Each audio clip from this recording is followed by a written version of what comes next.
सबके जा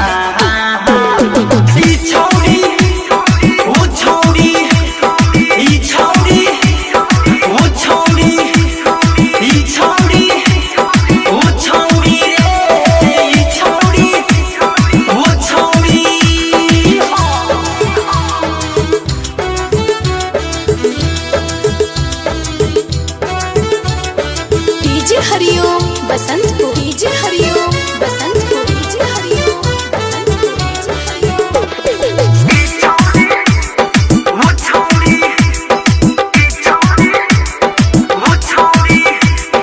गोरे गोरे गाल वाली रसम जस बाल वाली छौरी बड़ा जबरदस्त लगे रे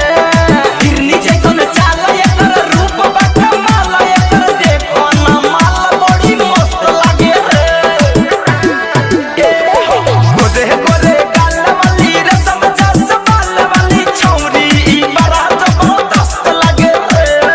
हिरनी जैसन चाल एकर रूप बा कमाल एकर देखो ना माल बड़ी मस्त लगे रे गोरे गोरे गोलिया में पाउडर लगा के चिकम चिकम पेटवा में लोशन लगा के चढ़ली सिनेमा उतार ई छौरी ऊ छौरी ई छौरी ऊ छौरी ई छौरी ऊ छौरी है ई छौरी ऊ छौरी है ऊ छौरी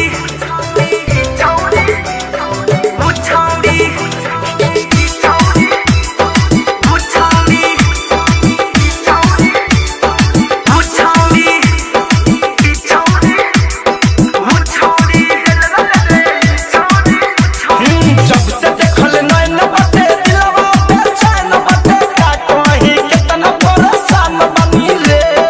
धीरज गीतकार हो लागे भइल प्यार हो कब बनी हमर हैरान बनी रे बुची धनंजय धड़कन हो लागो तना मन हो का कहीं कितना परेशान बनी रे शैलेश प्रेमी यार हो कब करी है प्यार हो एकरा ला हमू हैरान बनी रे आदित्य मनीष औरी डीजे महेश आदित्य मनीष औरी डीजे महेश लागे ले ली परा